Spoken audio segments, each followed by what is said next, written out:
Hello दोस्तों, कैसे हैं आप लोग। आशा करती हूँ आप लोग अच्छे होंगे, स्वस्थ होंगे, मस्त होंगे। तो दोस्तों ये बताइए, आप लोग की तैयारी बीपीएससी टीआरई 4.0 की तैयारी आप लोग की कैसे चल रही है। आप लोग कमेंट्स बॉक्स में जरूर कमेंट करें।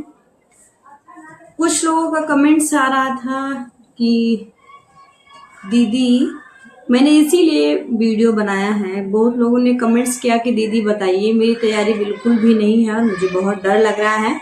तो डरने की कोई बात नहीं है। मैं आपको सारी आज बुक्स के बारे में जानकारी दूंगी, आपको कौन सी बुक्स को पढ़ना है जिससे आप लोग को भी आसानी हो जाए पढ़ने में भी। ठीक है, ठीक है। तो मैं ये बताती हूँ कि आप लोग को बुक्स कौन कौन सी लेनी है।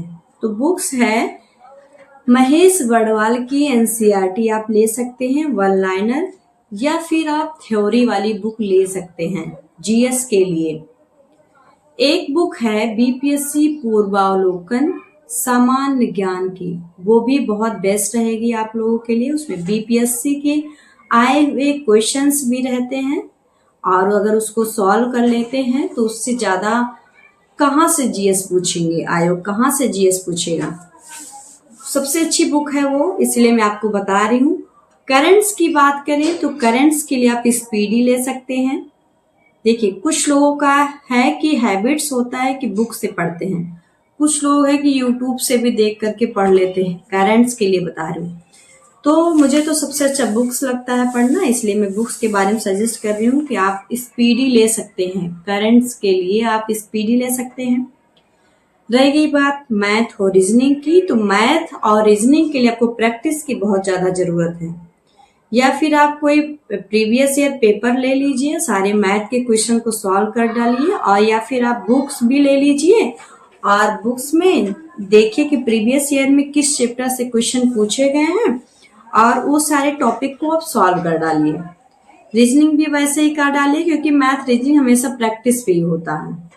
और हिंदी इंग्लिश की बात करें तो हिंदी इंग्लिश तो सिर्फ पासिंग मार्क लिए होता है, उतना आप लोग कर ले जाएंगे। आप लोग को बिल्कुल घबराने की जरूरत नहीं है। तो ऐसे ही बिल्कुल भी परेशान ना हो आप, मैं जैसे बता रही हूँ ऐसे लगाइए। पीवाईक्यू जरूर सॉल्व करें। पीवाईक्यू आपको हमेशा सफलता की ओर ले जाएगा, इसलिए आपको ध्यान देना है कि पीवाईक्यू सबसे पहले लगाना है। पीवाईक्यू लगाइए और उसी के अकॉर्डिंग जीएस के सारे चैप्टर को, जीएस का जितने भी टॉपिक वाइज है सिलेबस के अकॉर्डिंग सारा पढ़ डालिए, नोट्स बनाइए, रिवीजन करिए। उसके बाद फिर आप पीवाईक्यू सॉल्व करिए। उसके बाद मॉक टेस्ट लास्ट में दीजिएगा। पहले सब चीजों को पढ़ लीजिएगा, सॉल्व कर लीजिए। अगर आप मॉक टेस्ट पहले से देना स्टार्ट कर देंगे तो आपको सब कुछ नया नया लगेगा। फिर आप ये करेंगे मैंने ये नहीं पढ़ा, मैंने ये नहीं पढ़ा, मैंने ये नहीं पढ़ा, आप परेशान हो जाएंगे और बीच में ही डगमगा जाएंगे। डगमगाने की कोई जरूरत नहीं है। ठीक है। हाँ, जीएस में जो मॉडर्न इंडिया का पोर्शन है उसमें जो ईयर वगैरह दिए रहते हैं ना, उसको आपको बहुत अच्छे से याद कर लेना है। क्योंकि जो मॉडर्न इंडिया में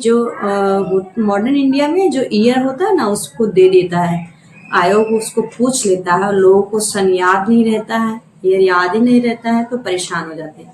तो परेशान होने की जरूरत नहीं है। मॉडर्न इंडिया को अच्छे से पढ़िएगा, क्योंकि जीएस में वहां से ज्यादा क्वेश्चन उठाते हैं। ठीक है। और हाँ, जो लोग पुराने लोग हैं मैं उनसे ये कहना चाहती हूँ कि मेरे चैनल को सब्सक्राइब जरूर कर लीजिएगा। और जो पुराने लोग हैं, आप लोग कमेंट्स करते हैं तो मैं उसको जरूर देखती हूँ, ऐसी बात नहीं है। थोड़ा सा लेट हो जाता है, इसके लिए माफ करिएगा। और बाकी कमेंट्स जरूर करिएगा, हम आपके कमेंट्स का रिप्लाई जरूर देंगे। बहुत लोगों ने सिलेबस पूछा और मैंने भेज दिया है, आप लोग देख लीजिएगा और उसी के अकॉर्डिंग तैयारी करिएगा। घबराए नहीं, कंटिन्यूटी बनाए रहें सभी सब्जेक्ट में, इससे बढ़ के कुछ नहीं हो सकता भाई। कंटिन्यूटी तो सबसे बड़ी चीज है, यही तो आपको सफलता की ओर ले जाता है। तो परेशान होने की क्या जरूरत है।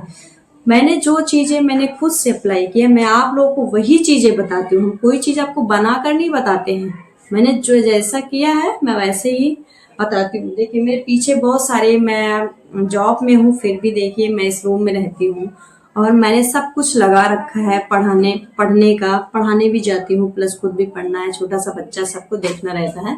इसलिए आप लोग जो कमेंट्स करते हैं ना, इसी वजह से थोड़ा सा लेट हो जाता है, तो परेशान होने की कोई जरूरत नहीं है। अंत में मैं जाते जाते ये कहना चाहती हूँ कि जो लोग नए हैं मेरे चैनल को सब्सक्राइब करें, जो पुराने लोग हैं लाइक और कमेंट्स करें। और जय हिंद, धन्यवाद।